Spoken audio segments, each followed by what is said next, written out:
Problem 6, we have two wooden blocks of 0.30 kilograms mass each. They have the same mass. They are connected by a string which passes over a pulley. One block slides on the horizontal table while the other hangs suspended by the string. Okay, so in the midair it's suspended. What is the acceleration of each block if the coefficient of kinetic friction is 0.4 on the surface? Okay. Now, what if the horizontal table was an inclined plane of angle 20 degrees? What would the answer be? So this is a very good example of a classic physics problem. Okay, so let's erase some of these things. We already got the picture, right? The picture looks like this.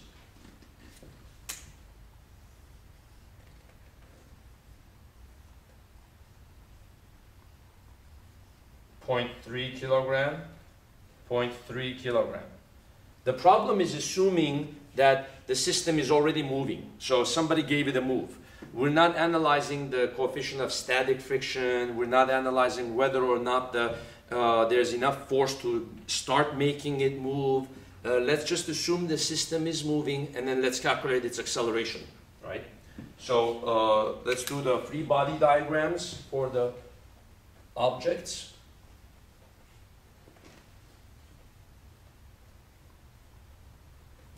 So for this mass here, what are the equations? Well, we have its weight, 0.3 times 9.8, it's gravity. We have the tension in the string, right? Pushing it, pulling it up, you have gravity. You have this one, you have the tension. So for this one, the equations are, you have tension, then you have the normal force of the table pushing up on it. You have gravity again, 0.3 times 9.8. And then you have the friction force, mu Kn. So the coefficient of kinetic friction is 0.4, 0.4 times n, right? This guy is going to accelerate down. This one is going to accelerate forward with the same acceleration. They both have the same A, but this one is to the right, this one is down. So how do we set up that equation? Okay.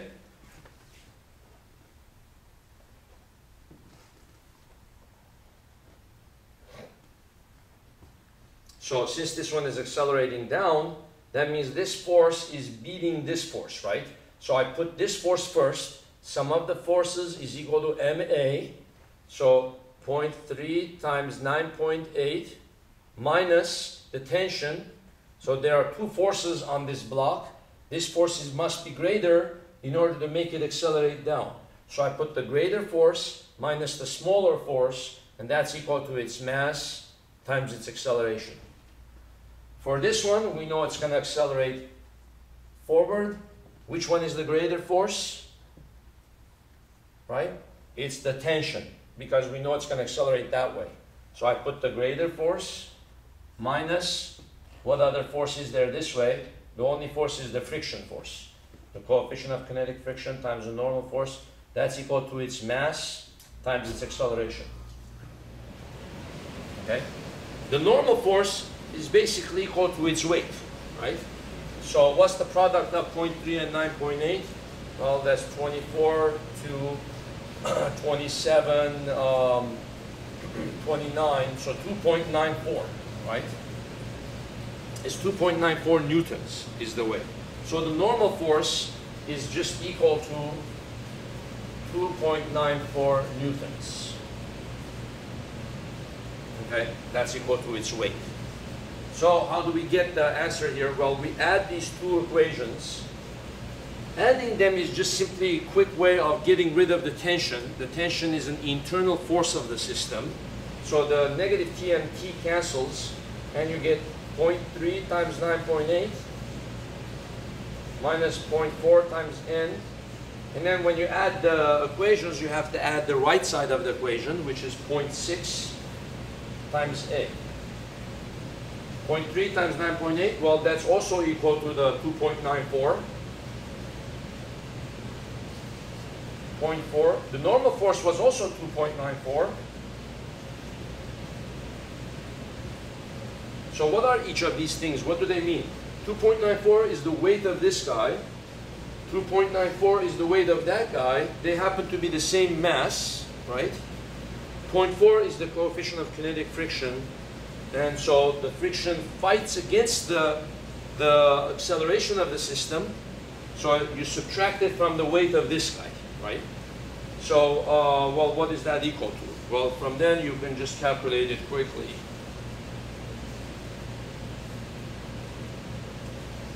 (2.94 minus 0.4 times 2.94 divided by 0.6.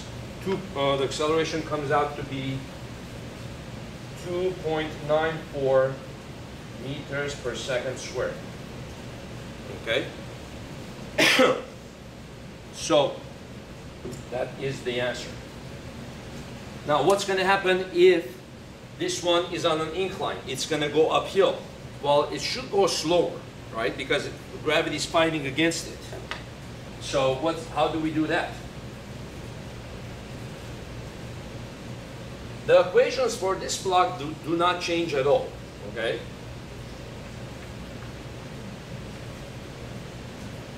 The only one that does change is the equation for the block on the inclined plane. So it looks like this.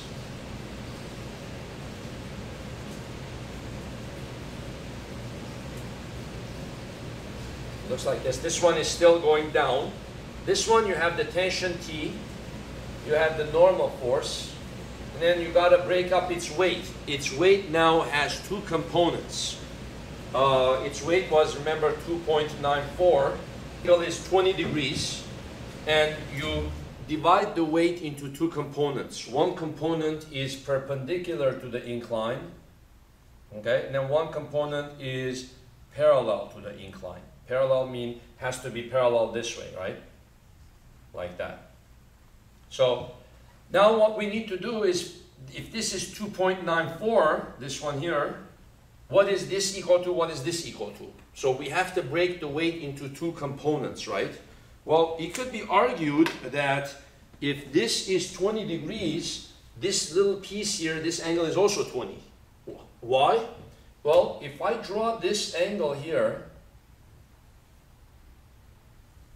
okay, this piece here, this is 20. It can be argued that this is 70. Why? Well, this normal force and this component of the weight are perpendicular to the inclined plane, right? Inclined plane, this is a horizontal line to the inclined plane. So if this is perpendicular, then this must be 70, right? 70 and 20 gives you 90. Well, then it could also be argued that this one here is also 90. Why? Well, this is the gravity and this is the horizontal. This is the horizontal table, right? So if that's 90, then this must be 20. So whatever angle the inclined plane has, this is the same angle, right? So now that we established that, if this whole vector is 2.94, what's this component of the vector? 2.94 times what? Cosine, or is it sine of 20? Okay. Well, remember, cosine is the adjacent to the angle, and then the sine is the opposite to the angle. So the adjacent to the angle 20, this adjacent side, is cosine. This is the sine, because it's the opposite of the opposite side of the angle, facing the angle, right? So 2.94 sine of 20. Okay, therefore, how does that change our problem? Therefore, the normal force is equal to 2.94 cosine 20, right? This and this cancels out, so this equals this. So the normal force is 2.94 cosine 20. We have to change that. The other thing that gets changed is that you have also friction, but that's not a change. That was the same as before, mu kn. But the other thing that gets changed is this component of the weight here, the 2.94 sine 20, is also aiding friction, so it's in the same direction as friction, and it's fighting against the upward motion of the block, right? So you have this one and this one fighting against that. So how do we change this equation? This top one doesn't change. This bottom one becomes what? T minus 0.4n minus, and then this one is in the same direction as this guy, right? It's down. So it's minus 2.94 sine of 20. And that's equal to 0.3a. So the two things that change by making the angle not horizontal is that the normal force is now less. It's, instead of 2.94, it's 2.94 cos 20. And then I have to add the downward component of the weight, which is 2.94 sine of 20. So now that I get that, what does it come out?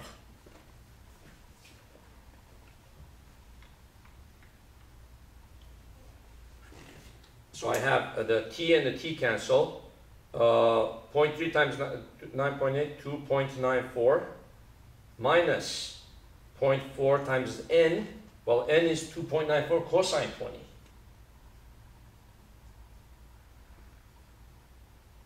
Minus 2.94 sine 20. That's equal to 0.6a. So what are the two things that changed by making the angle 20? This thing, before we didn't have that, and this whole thing, before we didn't have that, right? So those two things is what changed. So now let's calculate the acceleration. Be 1.38, okay?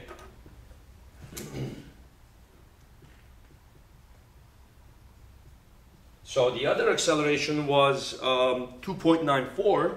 So this is about half of that, a little less than half of the acceleration of the other one. Okay. So now you guys know how to set this up. Thank you.